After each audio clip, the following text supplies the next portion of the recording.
Dear student, ये हमारी video बीच में किसी कारण से कट गई थी और हम उसको वहीं तक ही मानेंगे।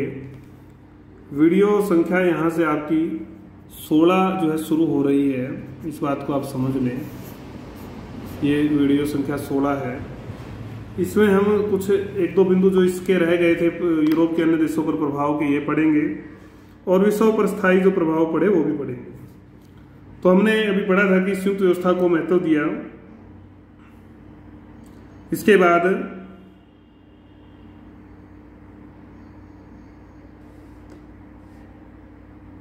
1815 से लेकर 1823 तक शांति सभाओं का आयोजन पूरे यूरोप में होता है।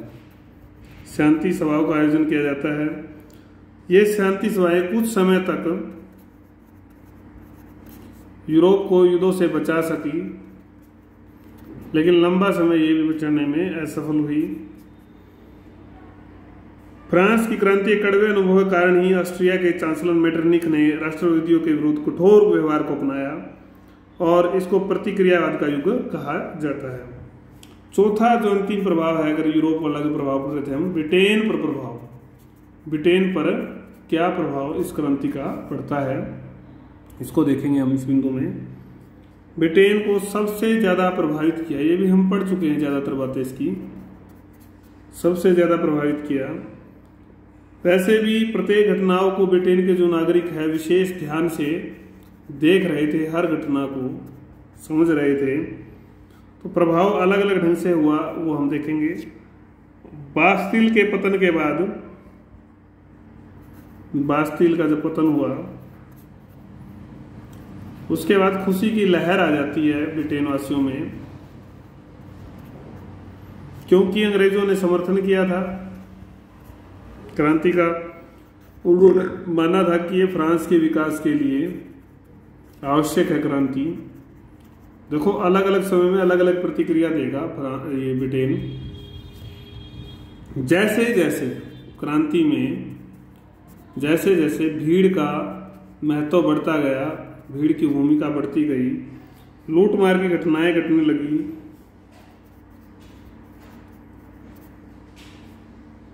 तो क्रांति को समर्थन देना बंद कर दिया।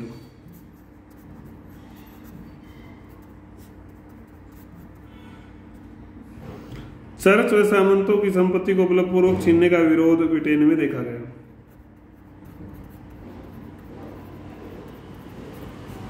सामंतों की जो संपत्ति थी उसको छीनने का विरोध भी ब्रिटेन में हुआ, क्योंकि वहां पर चर्च ज्यादा प्रभावशाली उस समय थी, सामंत भी प्रभावशाली थे। इसे उन्होंने क्रांतिकारियों की अनुभवहीनता व अयोग्यता का परिणाम बताया, क्योंकि वो इसको अपने लिए ठीक नहीं मानते थे। चौथा बिंदु जो है, राजतंत्र की समाप्ति हुई। ब्रिटेन के जो दल थे अलग अलग, उनके फिर अलग अलग दलों के अलग अलग ही उसके ऊपर विचार थे। कुछ समर्थन करते थे और कुछ नहीं। विवेक दल में इसके कारण से फूट भी पड़ जाती है। शासक पर जो मुकदमा चला फ्रांस के और उसको जो मृत्युदंड दिया गया, उसका बड़ा विरोध हुआ ब्रिटेन में। उसको सबसे ज्यादा गलत बताया गया। ब्रिटेन तो उसको शरण देने के लिए भी तैयार था शासक को।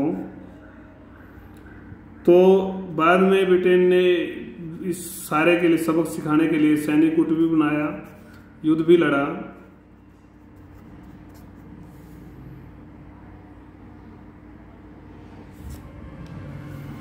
और एक बड़ा कारण था कि आयरलैंड में मूवमेंट चल पड़ता है, आयरलैंड में आंदोलन चल पड़ता है, तो ब्रिटेन को डर हो जाता है कि भी ये हमारे से निकल जाएगा। उसके कारण से भी ब्रिटेन ने क्रांति को निरर्थक बताया, बिना वजह बताया। और जो ब्रिटेन की राजनीतिक और अर्थव्यवस्था थी उस पर भी इसका नकारात्मक प्रभाव पड़ता है, क्योंकि अंतर्राष्ट्रीय स्तर पर फ्रांस का अपमान करना जरूरी समझता रहा था कि वहां की आंतरिक स्थिति ठीक हो, खुद का अपना विकास करना चाहता, लेकिन ऐसा नहीं हुआ। 8वां बिंदु है, नेपोलियन के उत्थान के बाद ब्रिटेन ने रक्षात्मक नीति अपनाई, क्योंकि नेपोलियन काफ़ी आक्रामक बना हुआ था, उसमें उसकी एनर्जी काफ़ी लग जाती है ब्रिटेन की। तो ये हमने पढ़ा ब्रिटेन पर प्रभाव। तो इस तरह से यूरोप पर जो प्रभाव है वो हमारा बिंदु समाप्त हो जाता है। उसके बाद विश्व पर स्थायी प्रभाव के बारे में हम पढ़ेंगे। विश्व पर क्या स्थायी प्रभाव होते हैं।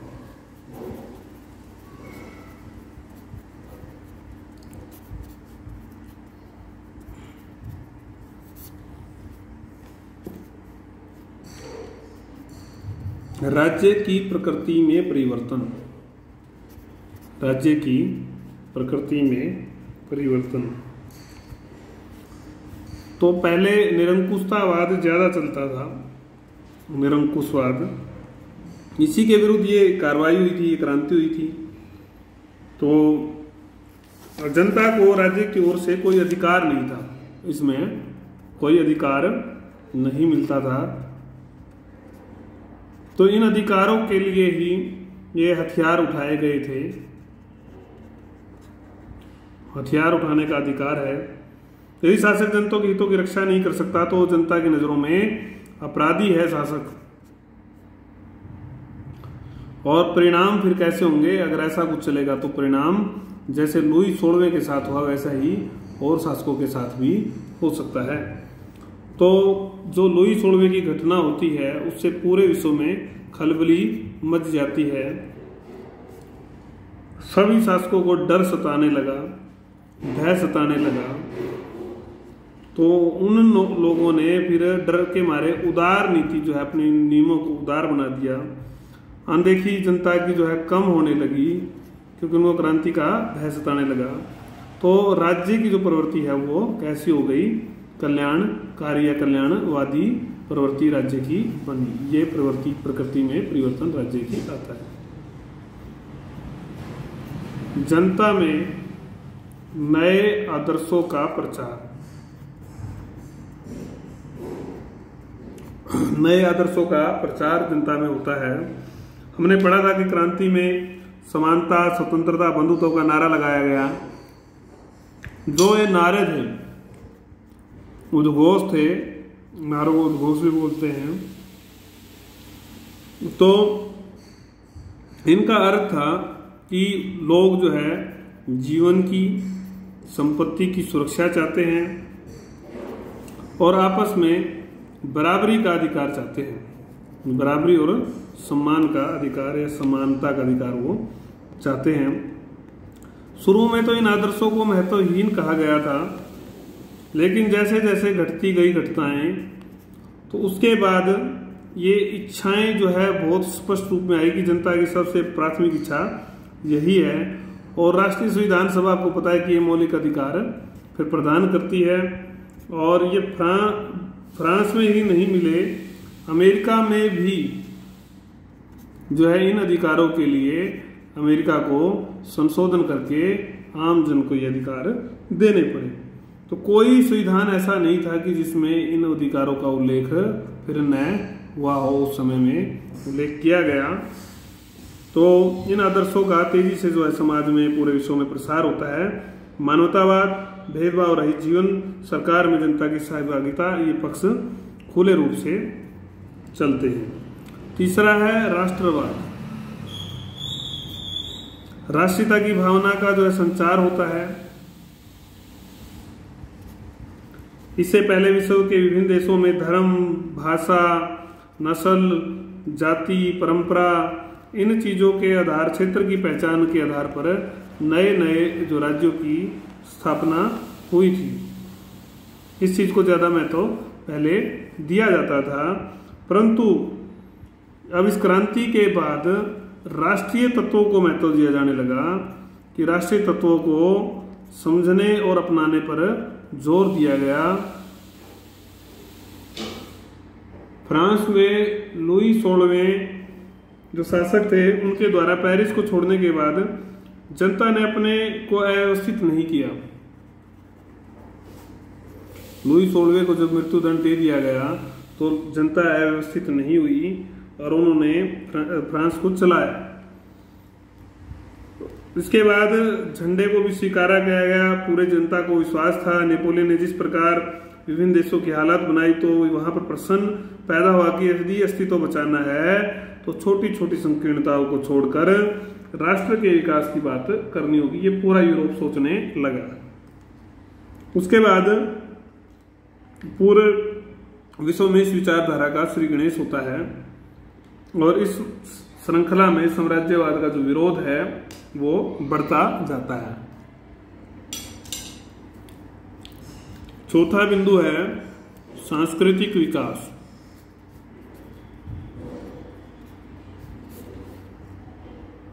सांस्कृतिक दृष्टि से भी क्रांति महत्वपूर्ण थी। विश्व के प्रत्येक क्षेत्र में साहित्यकार जो थे उनको एक नया विषय मिला था क्रांति के बारे में, आदर्शों के बारे में। तो इन लोगों ने, साहित्यकारों ने, लेखकों ने स्वतंत्रता, समानता, भाईचारा, राष्ट्रीयता, इन सब चीजों का खुलकर समर्थन किया। और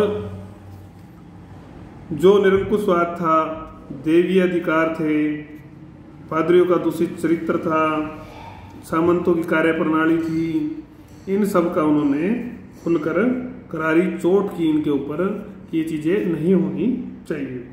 तो कुल मिलाकर इनके काल में जो तर्कशील चिंतन है वो आगे बढ़ता है। जागृति पैदा होती समाज में एक नई तरह की। तो शिक्षा को प्रत्येक व्यक्ति के लिए, जीवन के लिए अनिवार्य जो है माना जाने लगा। चित्रकारी की परंपरा भी बढ़ती है।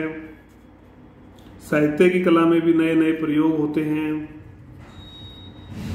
तो संस्कृति की को किसी क्षेत्र विशेष की विरासत में मानकर सभी की पहचान बताया गया। तो विश्व के प्रत्येक कोने से एक दूसरे के लिखने, जानकारी प्राप्त करने की आवश्यकता जो है महसूस होती है। तो इस तरह से ये गतिविधियां आगे बढ़ती हैं। तो इसने सांस्कृतिक विकास में भी विशेष भूमिका निभाई। पांचवा जो बिंदु है, हम स्थायी प्रभाव की बात कर रहे थे, तो वो है प्रजातंत्र, समाजवाद और अंतर्राष्ट्रीयवाद। अंतर्राष्ट्रीयवाद तो अभी हमने नए आदर्शों के बारे में पढ़ा। समानता, स्वतंत्रता, जो भी अधिकार थे, इन सभी से तो प्रजातंत्र स्थापित हुआ। विशेष रूप से बड़े पैमाने पर मताधिकार दिया गया। जनता ने प्रतिनिधित्व मांगा कि हमारे प्रतिनिधित्व आएंगे, चुनने का हमें अधिकार हो उनको। तो स्वयं कुल मिलाकर जैसे हम समझे तो स्वयं शासन अपने हाथों में ले लिया था।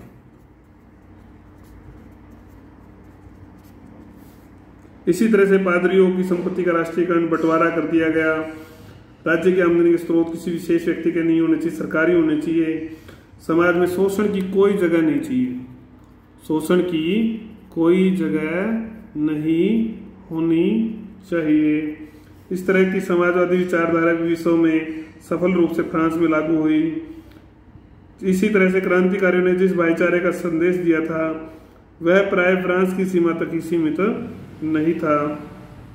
विश्व के अन्य सभी देशों की जनता से कहा कि वे अधिनायक तंत्र के विरुद्ध सभी को समर्थन देने के लिए तैयार हैं।